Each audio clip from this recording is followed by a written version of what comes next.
Hello everyone, और आप सब कैसे? एकदम बढ़िया, मज़े में। चलो, अच्छी बात है। तो आप सबको जैसे पता है कि हमारा सॉल्यूशन चैप्टर कंप्लीट हो चुका है।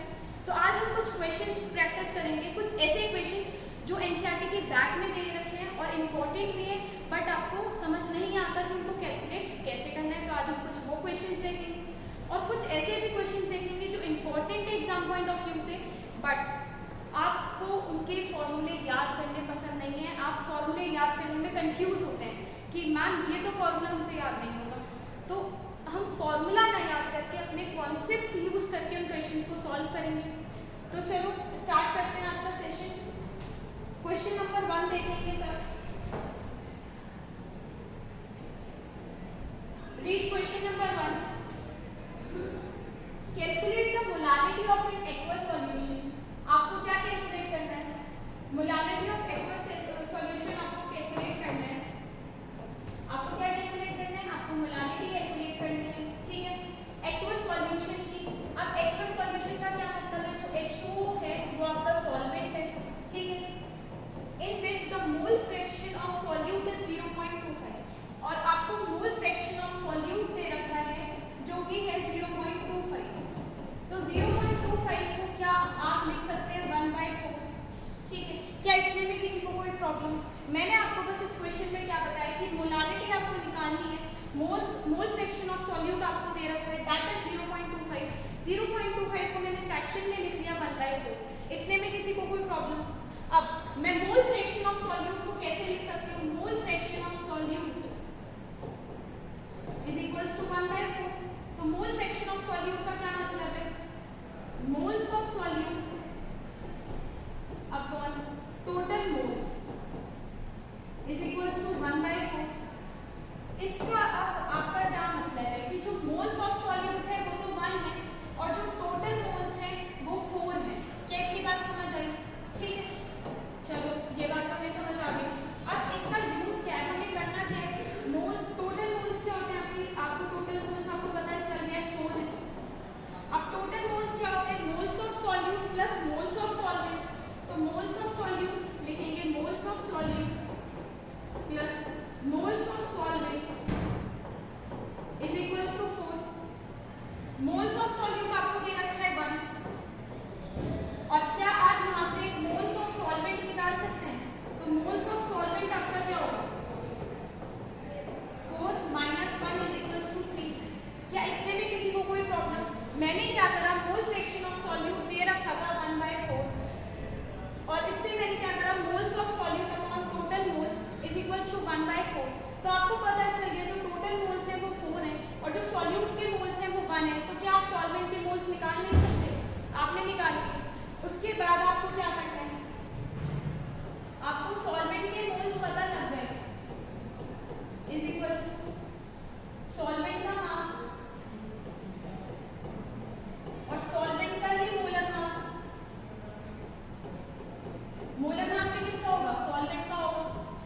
तो क्या आप यहाँ से वेट ऑफ सॉल्वेंट निकाल सकते हैं या नहीं? तो वेट ऑफ सॉल्वेंट क्या होगा आपका? Moles of solvent that is 3 into molar mass of solvent. Solvent क्या है आपका? H2O। तो मोलर मास क्या होगा? 80। ये आपका किस में आया है? ये आपका आया है ग्राम में, ठीक है। क्या इतनी बात समझ आई? अब आपको क्या निकालनी है? मोलारिटी निकालनी है।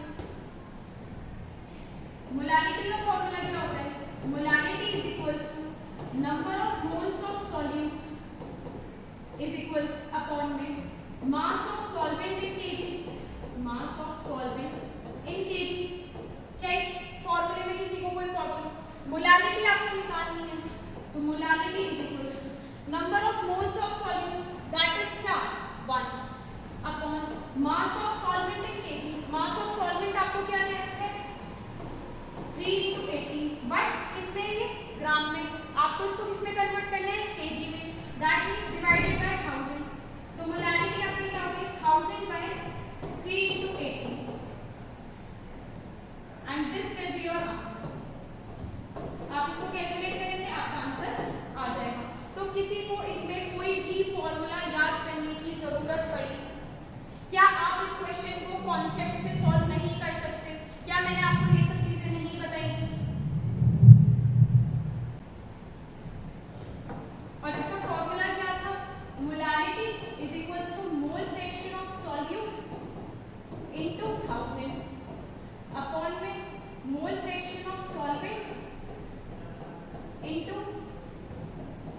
Molar mass of salt.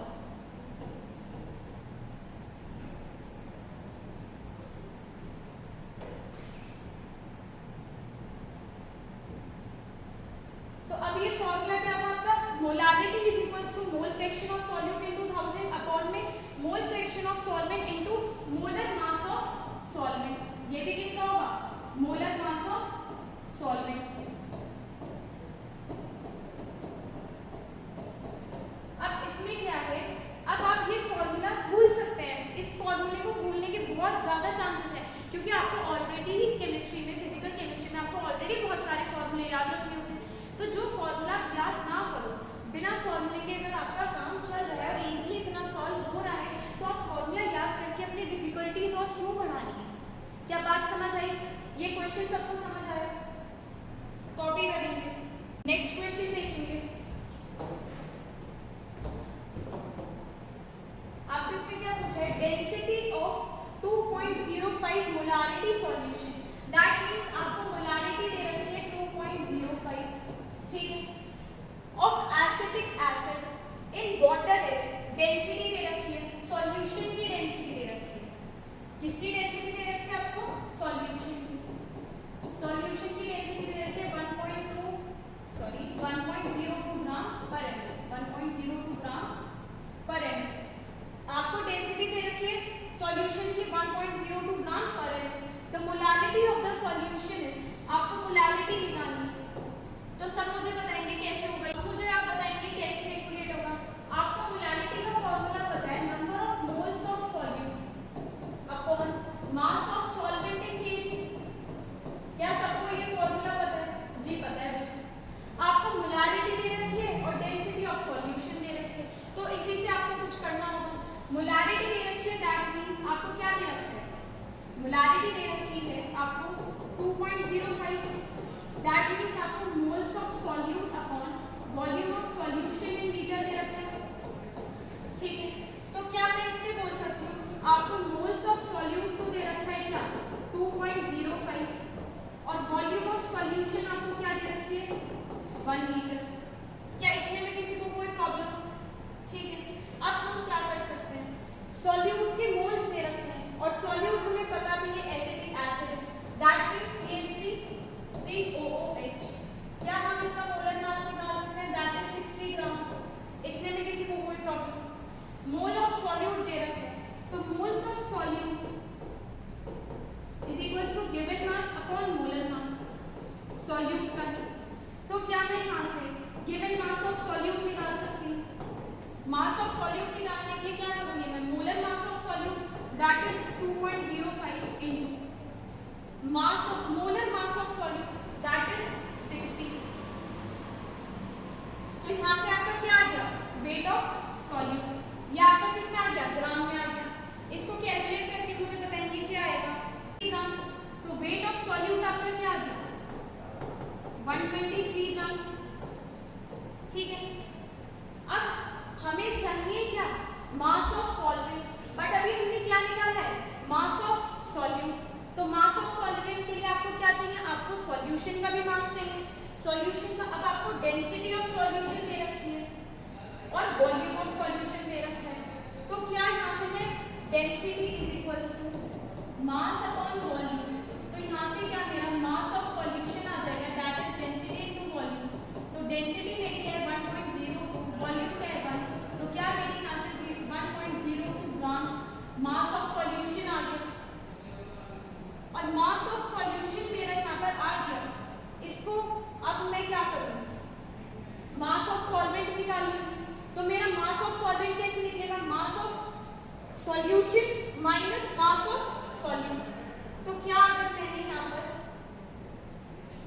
अब देखो ये जो गलती है, अब आप लोगों ने मुझे नहीं बताया मैम आपने गलती की है, क्या गलती की है, अक्सर बच्चे यही गलती करते हैं। तो ये मैं आपको करेक्ट करा दूँ, अक्सर बच्चे यही गलती करते हैं, यहाँ 1 लीटर दिया और यहाँ आपने डायरेक्टली 1 लीटर लिख दिया, बट आपने ये नोटिस नहीं किया कि जो डेंसिटी है वो आपको ग्राम पर ml में दे रखी है। किस में दे रखी है, ग्राम पर ml में। तो आप वॉल्यूम भी किस में लिखेंगे, ml में लिखेंगे, दैट इज 1000 ml, ठीक है।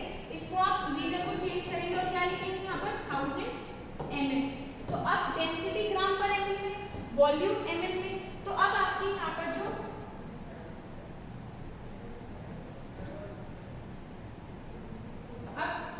जो आपका यहाँ पर मास ऑफ सॉल्यूशन आएगा वो क्या आएगा 1020 ग्राम mass of solution.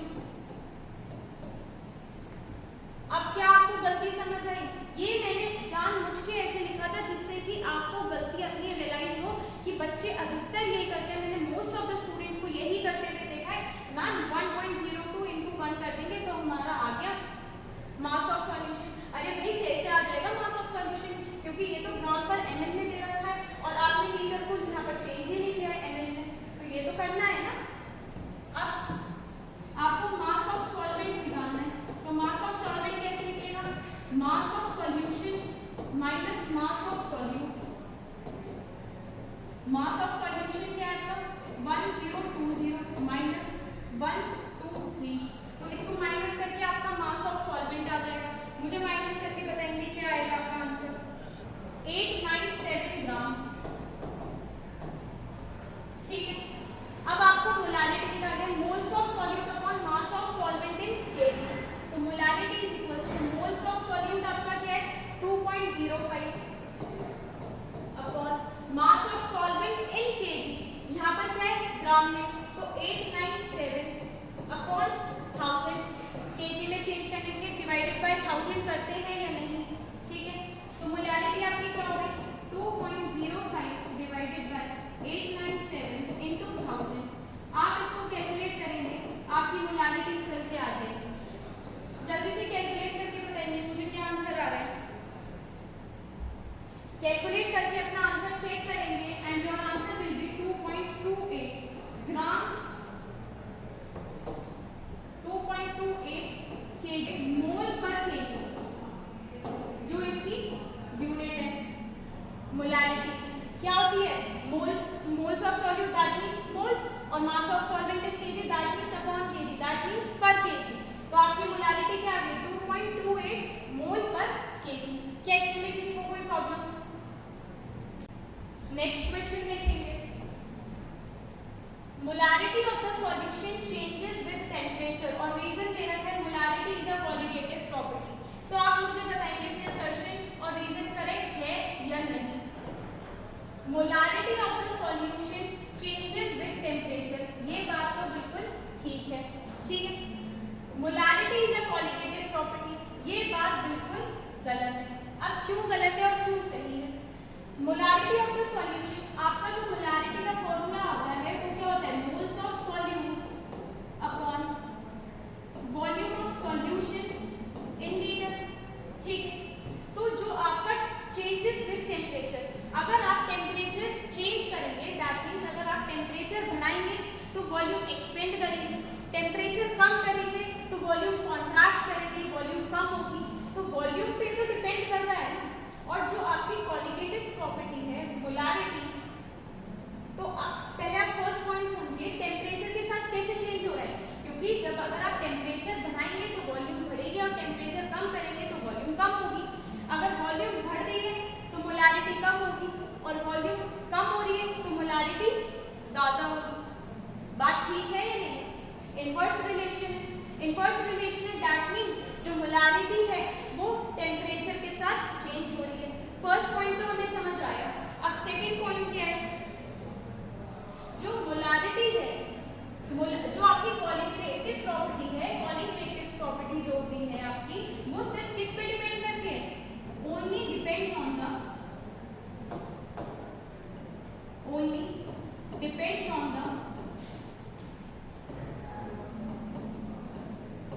Moles of the solute. ये सिर्फ सॉल्यूट के मोल्स पे डिपेंड करती है। जब ये सिर्फ सॉल्यूट के मोल्स पे डिपेंड करती है तो ये मोलारिटी तो क्वालिटेटिव प्रॉपर्टी हो ही नहीं सकती, क्योंकि जो मोलारिटी है वो वॉल्यूम ऑफ द सॉल्यूशन पे भी डिपेंड करती है। दैट मींस ये जो आपका सॉल्वेंट लिक्विड है, लिक्विड का जो मास होगा उस पर भी कुछ डिपेंड कर ही रही होगी। ठीक बात है या नहीं? तो मोलारिटी क्वालिटेटिव प्रॉपर्टी नहीं हो सकती। क्यों नहीं हो सकती? क्योंकि जो क्वालिटेटिव प्रॉपर्टी है वो सिर्फ मोल्स ऑफ सॉल्यूट पे डिपेंड करती है और जो आपकी मोलारिटी है वो मोल्स ऑफ सॉल्यूट के साथ वॉल्यूम ऑफ सॉल्यूशन पर भी डिपेंड करती है। दैट मीन्स जो मोलारिटी है वो कॉलिगेटिव प्रॉपर्टी नहीं है। तो assertion is correct and reason is incorrect. क्या ये बात समझ आई? आप सब नेक्स्ट क्वेश्चन देखेंगे।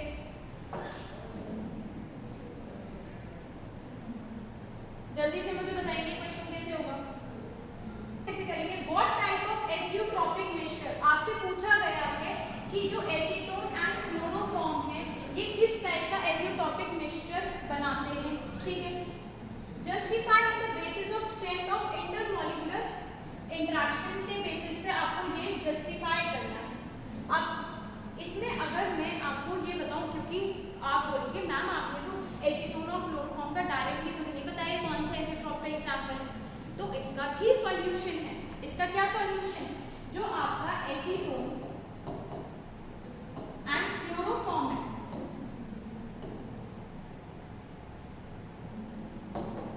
जो आपका एसीटोन और क्लोरोफॉर्म है, ये मैंने आपको किस में लिखा है? नेगेटिव डेविएशन के एग्जांपल है। इतना तो आपको याद होना चाहिए, ये किसके एग्जांपल है? नेगेटिव डेविएशन के एग्जांपल है। अब अगर ये नेगेटिव डेविएशन के एग्जांपल है तो ये क्या शो करेंगे? Maximum boiling azeotrope. क्या ये बात समझ आई? This shows maximum boiling azeotrope. क्या शो करेंगे ये? Maximum boiling azeotrope.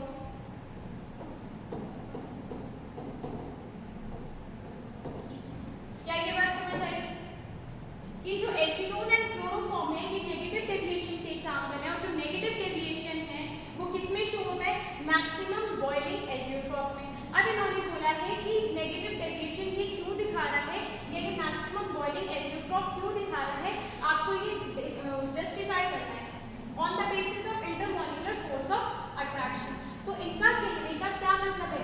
जो एसीटोन और क्लोरोफॉर्म के बीच का जो इंटरेक्शन है वो बहुत ज्यादा स्ट्रॉन्ग है एज कंपेयर टू जो क्लोरोफॉर्म के बीच में था और जो एसीटोन के बीच में था। जैसे एक बीकर है, एक बीकर में हमने लिया एसीटोन, एक बीकर में हमने लिया क्लोरोफॉर्म। अब मैंने इन दोनों का सॉल्यूशन बना दिया, दोनों को मिक्स कर दिया। तो अब जो यहाँ पर ए बी इंटरेक्शन है, जो क्लोरोफॉर्म एसीटोन को मैंने ए मान लिया, क्लोरोफॉर्म को बी मान लिया, तो जो यहाँ पर ए बी इंटरेक्शन है, जो सॉल्यूशन में इंटरेक्शन है, ए बी इंटरेक्शन है, वो ग्रेटर है किससे? ए इंटरेक्शन और बी बी इंटरेक्शन से। इसलिए इन्होंने नेगेटिव डेविएशन शो किया, और इसलिए ही ये इन्होंने क्या शो किया? Maximum boiling azeotrope. Maximum boiling azeotrope का क्या मतलब है कि बॉइलिंग पॉइंट सॉल्यूशन का ज्यादा होगा as compare to the individual solvents. क्या इतनी बात समझ आई? नोट करेंगे।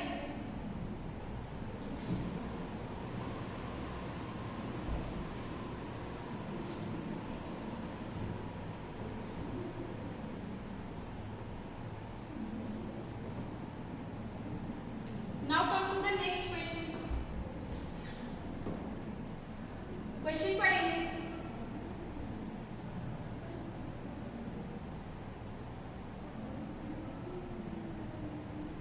क्वेश्चन पढ़ेंगे।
ठीक है। अब 40% का क्या मतलब है? 40 gram of solute in 100 gram of solution. ठीक, अब ये तो हमने समझ लिया कि 25% सॉल्यूशन का क्या मतलब है, 40% सॉल्यूशन का क्या मतलब है। ठीक है, अब इन्होंने क्या बोला है, by mixing 300 gram of 25% solution. तो 300 ग्राम ऑफ 25%, तो 25% सॉल्यूशन किसका, 300 ग्राम का। दैट मीन्स अगर मैं यहाँ पर जो मैंने अभी तक 100 ग्राम मान के चला है, जो मैं अभी तक यहाँ 100 ग्राम मान के चली हूँ, तो क्या मैं इसको 300 ग्राम सॉल्यूशन भी मान सकती हूँ। तो यहाँ क्या मैं मल्टीप्लाई बाय 3 कर दूँ, तो यहाँ क्या आ गया मेरा 300 ग्राम सॉल्यूशन। ठीक, अब जब सॉल्यूशन बढ़ा है तो आपका सॉल्यूट भी बढ़ेगा, तो इंटू 3 मैं यहाँ पर भी कर दूंगी, इंटू 3 मैं यहाँ पर भी कर दूंगी, तो क्या आएगा 75 ग्राम ऑफ सॉल्यूट। ठीक, अब इन्होंने क्या बोला था, 400 gram of 40% solution. That means जो 40% सॉल्यूशन की बात हुई है उसमें टोटल सॉल्यूशन कितना है, 400 ग्राम। मैंने 100 ग्राम एज्यूम किया है, तो दैट मीन्स अगर मैं यहाँ पर भी इंटू 4 की मल्टीप्लाई करा दूँ, आ गया 400 ग्राम, और यहाँ पर भी मैं इंटू 4 करा दूँ, तो क्या आएगा 160 ग्राम सॉल्यूट, 400 ग्राम सॉल्यूशन। अब हमसे रिजल्टिंग सॉल्यूशन का मास परसेंटेज पूछा है, रिजल्टिंग सॉल्यूशन का पूछा है, that means total mass of solute, total mass of solute, total mass of solute क्या होगा, 75 प्लस 160, 160 प्लस 75, तो क्या आएगा 5,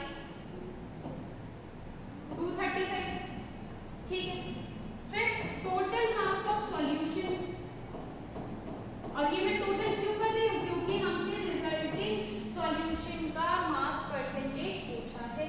तो टोटल मास ऑफ सॉल्यूशन क्या होगा, 300 प्लस 400, दैट मीन्स 700। ठीक, अब मास परसेंटेज मुझे निकालना है, और मास परसेंटेज का फॉर्मूला क्या होता है,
क्वेश्चन को हमने समझ लिया। क्वेश्चन में पर इन्होंने ये भी बोला है कि Na2CO3 के साथ कितने मोल HCl रिएक्ट करेंगे जो कंप्लीटली रिएक्ट हो जाए, और NaHCO3 के मोल्स के साथ कितने HCl के मोल्स रिएक्ट करेंगे जो NaHCO3 है वो कंप्लीटली खत्म हो जाए। ठीक है, that means Na2CO3 and NaHCO3 के साथ कितने मोल्स ऑफ HCl रिएक्ट करेंगे जिससे कि आपका टोटल पूरा का पूरा Na2CO3 और NaHCO3 खत्म हो जाए। ठीक है, क्वेश्चन समझ आया? अब देखेंगे कैसे स्टार्ट करना है। क्या हमें Na2CO, क्या हम इसको ऐसे मान सकते हैं Na2CO3 और NaHCO3। Na2CO3 को मैंने x मान लिया और NaHCO3 को मैंने 1 - x मान लिया। क्या इसमें लिखने में किसी को कोई प्रॉब्लम? अब अगर Na2CO3 मान लीजिए जैसे Na2CO3 प्लस NaHCO3 टोटल आपको 1 ग्राम दे रखा है, टोटल आपको 1 ग्राम दे रखा है, तो मैं एक को तो x मानूंगी और एक को क्या मानूंगी? टोटल में से x माइनस, टोटल में से 1 ग्राम टोटल है, टोटल में से x माइनस करूंगी। Na2CO3 को मैंने x मान लिया, NaHCO3 है तो टोटल में से तो x माइनस करूंगी जब तो NaHCO3 का मास आएगा। क्या इतनी बात समझ आई? चलो अच्छी बात है, इसमें कोई प्रॉब्लम नहीं होनी चाहिए भैया। चलो अब Na2CO3 का मोलर मास क्या होता है और NaHCO3 का मोलर मास क्या होता है? जल्दी से मुझे बताएंगे सब कैलकुलेट करके।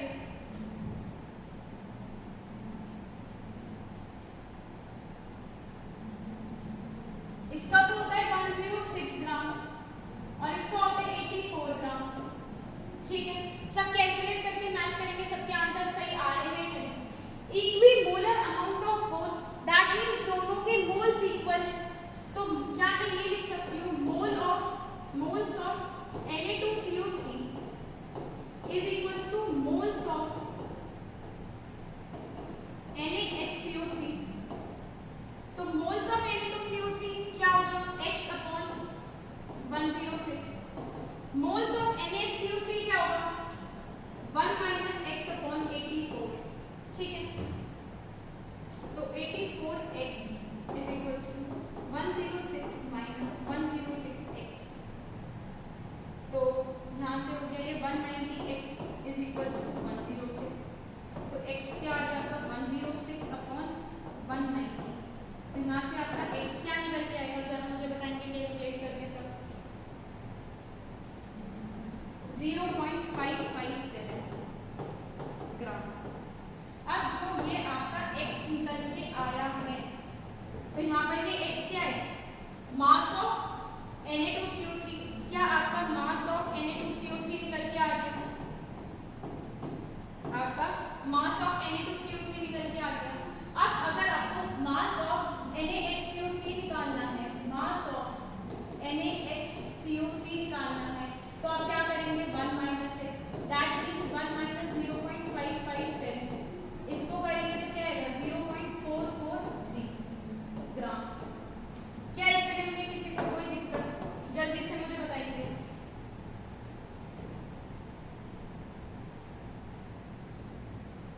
तो क्या मैं अब यहाँ से मोल्स ऑफ Na2CO3 निकाल सकती हूँ? मोल्स ऑफ Na2CO3 क्या होगा? Mass of Na2CO3 that is 0.557 upon molar mass of Na2CO3 that is 106। ऐसे ही मोल्स ऑफ किसकी निकालूंगी? Moles of NaHCO3। Moles of NaHCO3 क्या होगा? 0.443 अपॉन 84। क्या इतने में किसी को कोई प्रॉब्लम? ठीक है, अब आपने बोला है कि Na2CO3 की कंप्लीटली रिएक्शन होनी चाहिए HCl के साथ और NaHCO3 की भी कंप्लीटली रिएक्शन होनी चाहिए HCl के साथ। तो Na2CO3 अगर मैं यहाँ लिखूंगी Na2CO3 plus HCl gives 2NaCl plus H2O plus CO2। क्या ये मेरी बैलेंस रिएक्शन लिखी हुई है या नहीं? अगर मैं HCl के साथ रिएक्ट करूंगी तो मेरा क्या आएगा NaCl plus H2O plus CO2। अब Na2CO3 को रिएक्ट करवाना है कंप्लीटली HCl के साथ, कंप्लीटली HCl के साथ आपको रिएक्ट करवाना है। दैट मींस आपके इस इक्वेशन में क्या दे रखा है कि 1 मोल ऑफ Na2CO3 को चाहिए 2 मोल्स ऑफ HCl, ठीक है। और हमने अभी मोल्स निकाले, दैट मींस 0.557 अपॉन 106 मोल्स। इतने मोल्स को एक Na2CO3 को 2 HCl मोल्स चाहिए, तो 0.557 अपॉन 106 मोल्स को कितने HCl चाहिए होंगे, इनटू 2 कर देंगे तो HCl के मोल्स आ जाएंगे। क्या ये सबने मोल कांसेप्ट में यूनिटरी मेथड पढ़ा था या नहीं, जल्दी से मुझे बताइए। और नहीं पढ़ा है और नहीं याद आ रहा है तो अब यहाँ समझिए जो मैं समझा रही हूँ आपको, तो ये कट करेंगे तो आपको यहाँ पर आ जाएगा सब, ठीक है। क्या इतना समझ आया? अब Na2CO3, एक Na2CO3 को 2 मोल ऑफ HCl चाहिए, तो 0.557 अपॉन 106 मोल Na2CO3 को कितने मोल्स ऑफ HCl चाहिए होंगे, इनटू 2 कर देंगे। क्या इतनी बात समझ आई? चलो आगे। अब ऐसे ही हम NaHCO3 के साथ करेंगे। NaHCO3 plus HCl gives NaCl plus H2O plus CO2, ठीक है। क्या ये रिएक्शन बैलेंस्ड है? जी बिल्कुल बैलेंस्ड है। तो एक NaHCO3 को, एक मोल NaHCO3 को खत्म होने के लिए 1 मोल ऑफ HCl लग रहा है। That means 0.443 upon 84 moles of NaHCO3 को खत्म होने के लिए कितने HCl चाहिए, 0.443 इंटू 1, क्योंकि HCl यहाँ पर है तो यहाँ पर भी इंटू 1, तो इतने मोल्स चाहिए, ठीक है। तो क्या मैं यहाँ से टोटल मोल्स ऑफ HCl अब निकाल सकती हूँ? Total moles of HCl, total moles of HCl क्या होगा, 0.557 अपॉन 53 प्लस 0.443 अपॉन 84, तो यहाँ से आपके टोटल मोल्स ऑफ HCl आ जाएंगे। क्या इसमें किसी को कोई प्रॉब्लम?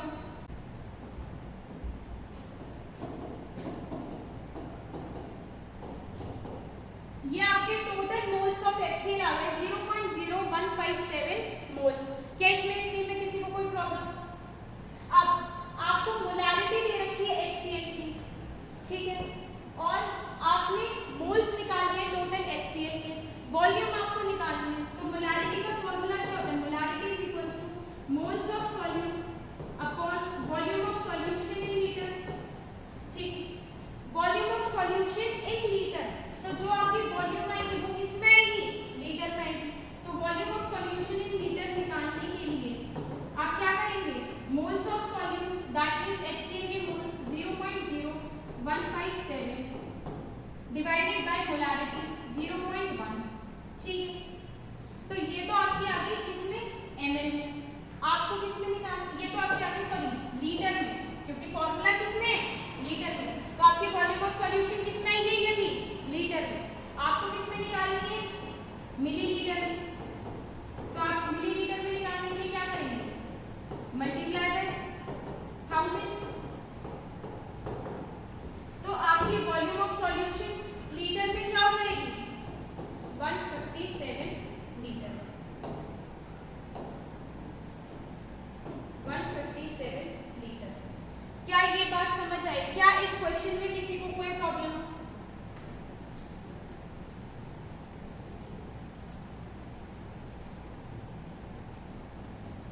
सब कॉपी करेंगे। इस क्वेश्चन में कुछ भी नहीं था, बस आपको कॉन्सेप्ट्स आने चाहिए, बाकी इस क्वेश्चन में कुछ नहीं है। आपको क्या दिया था, जो Na2CO3 है उसको कितने HCl के मोल्स लगेंगे, NaHCO3 को खत्म होने के लिए कितने मोल्स ऑफ HCl लगेंगे। तो पहले आपने क्या करना, Na2CO3 के मोल्स निकाल दिया और NaHCO3 के मोल्स निकाल दिए। जब आपके इसके मोल्स निकल गए तो HCl के भी मोल्स निकल गए। फिर आपने दोनों HCl के मोल्स को टोटल करके ऐड कर लिया। उसके बाद आपने क्या करा, मोलैरिटी आपको दे रखी थी, मोल्स ऑफ सॉल्यूट आपने निकाल लिया था, volume of solution in litre आपका निकल के उसको ml में कन्वर्ट कर दिया, आपका HCl ml में आ गया। ये सारा जो तामझाम है वो सिर्फ ये निकालने के लिए किया गया था। और आपको हिंट भी दे रखा था equi molar amounts of both, तो मैंने दोनों मोल्स को इक्वल भी रख दिया। ठीक है, क्या इस क्वेश्चन में किसी को कोई प्रॉब्लम? जल्दी से इस क्वेश्चन को कॉपी करेंगे, फिर अपना नेक्स्ट क्वेश्चन देखेंगे। Now come to the next question. Two elements of A and B form compounds having formula AB2 and AB4. AB2 and AB4. ठीक है। When dissolved in 20 gram of benzene, 1 gram of AB2 lowers the freezing point by 2.3 Kelvin. तो आपको जो weight of AB2 दे रखा है, वो क्या दे रखा है? 1 ग्राम। और डिप्रेशन इन फ्रीजिंग पॉइंट आपको क्या दे रखा है? 2.3 केल्विन। वेट ऑफ AB4 क्या दे रखा है? 1 ग्राम।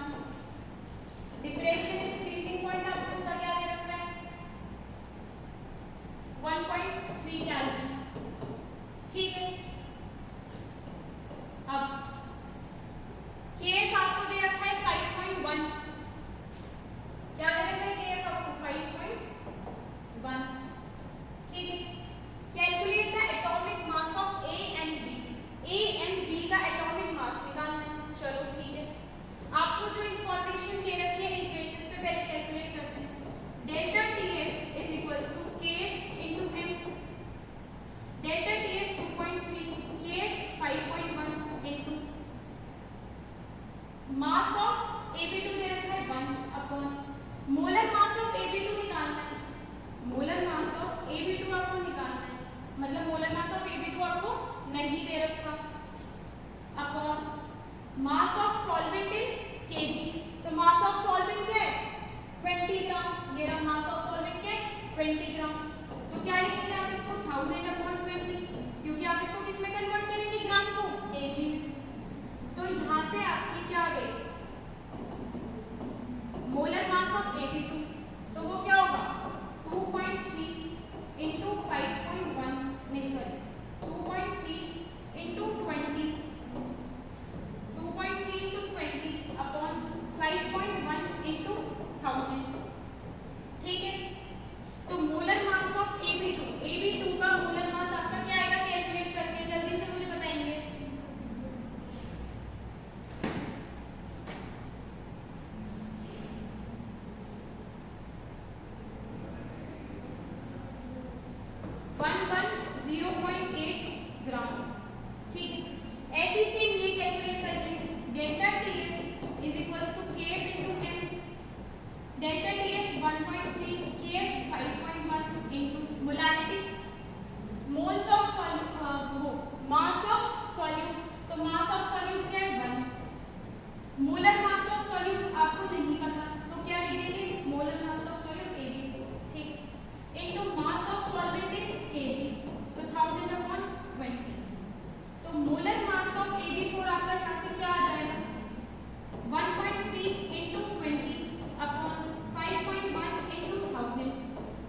तो मोलर मास ऑफ AB4 आपका यहाँ से क्या आ गया?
माइनस करेंगे तो आपका आ जाएगा 85.3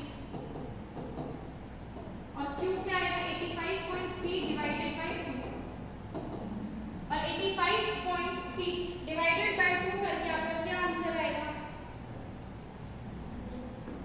42.65।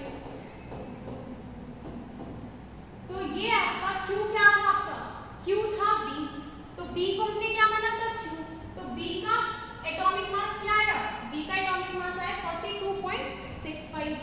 अब हम किसका निकालेंगे P का, मतलब कि A का क्या होगा P plus 2Q is equals to 110.8। तो P plus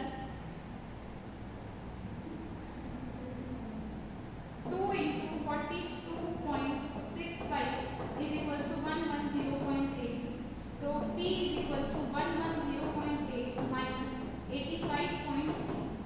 तो P आपका क्या आएगा, माइनस करके मुझे फटाफट से आंसर बताएंगे क्या आएगा 25.5।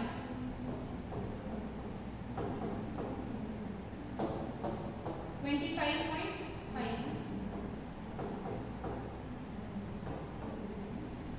That means इससे आपको क्वेश्चन से क्या पता चला, जो एटॉमिक मास ऑफ A है, जो आपका एटॉमिक मास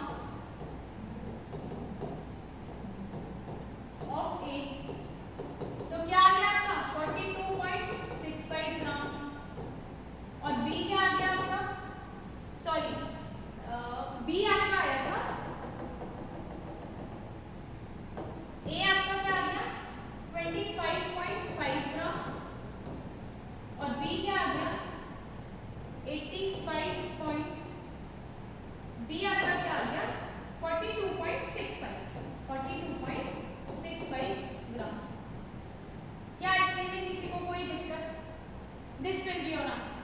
क्या इस क्वेश्चन में भी किसी को कोई प्रॉब्लम, ये आपके सारे एनसीईआरटी बैक के ही क्वेश्चंस हैं, ये एनसीईआरटी बैक है, ये भी एनसीईआरटी बैक है, ये भी एनसीईआरटी बैक का ही क्वेश्चन है, ये आपका PYQ है, ऐसे क्वेश्चंस आ चुके हैं आपके एग्जाम में और ये क्वेश्चंस आपके 1 मार्क क्वेश्चन में भी हो सकते हैं, ये आपके असर्शन रिलेशन एग्जाम में आने स्टार्ट हो गए हैं, 1 मार्क क्वेश्चन है ये भी, ठीक है। अब डेंसिटी, ये भी क्वेश्चन आपके 3 मार्क्स में आते हैं, 2 मार्क्स में आते हैं, किसमें कि आपको मोलारिटी दे रखी है, मोलारिटी निकालनी है, मोल फ्रैक्शन दे रखा है, मोलारिटी निकालनी है, तो इसके लिए सब क्या करते हैं फॉर्मूला याद करते हैं, बट हमें कोई भी फॉर्मूला याद करने की जरूरत बिल्कुल भी नहीं है। सब इसमें क्या फॉर्मूला याद करते हैं, जो ये वाला क्वेश्चन था मोलारिटी वाला, इसमें क्या याद करते हैं sir, molarity is equals to 1000, molarity is equals to 1000 into molarity upon 1000 into density of solution minus molarity into molar mass of solute, ये फॉर्मूला होता है। तो क्या आपको लगता है ये फॉर्मूला याद रखना आसान है? इट्स बेटर कि आप ये फॉर्मूला याद ना करें, आप डायरेक्ट क्वेश्चन के कॉन्सेप्ट को समझें। अब देखो आपने क्वेश्चन के कॉन्सेप्ट को समझा, आपका आंसर आ गया, फॉर्मूला आपको याद रहना ही नहीं है क्योंकि ऑलरेडी फिजिकल केमिस्ट्री में इतने फॉर्मूले हैं।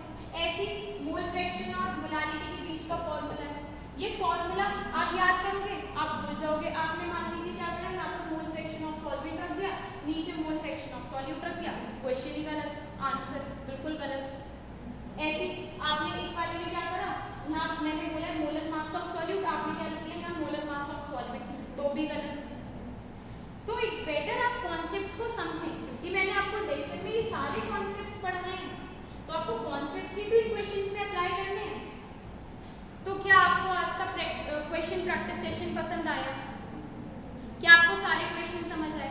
आप इन क्वेश्चंस को खुद से प्रैक्टिस करेंगे, वीडियो पॉज करके प्रैक्टिस करेंगे, चाहे आप पहले वीडियो देख लें, क्वेश्चन प्रैक्टिस कर लें और उसके बाद आप दोबारा वीडियो बंद करके दोबारा से इन क्वेश्चंस को प्रैक्टिस करेंगे तो आपको ये क्वेश्चन समझ आ जाएंगे, आपको इनका कॉन्सेप्ट भी समझ आ जाएगा। ठीक है, अब मिलते हैं अपनी नेक्स्ट वीडियो में, दैट मीन्स नेक्स्ट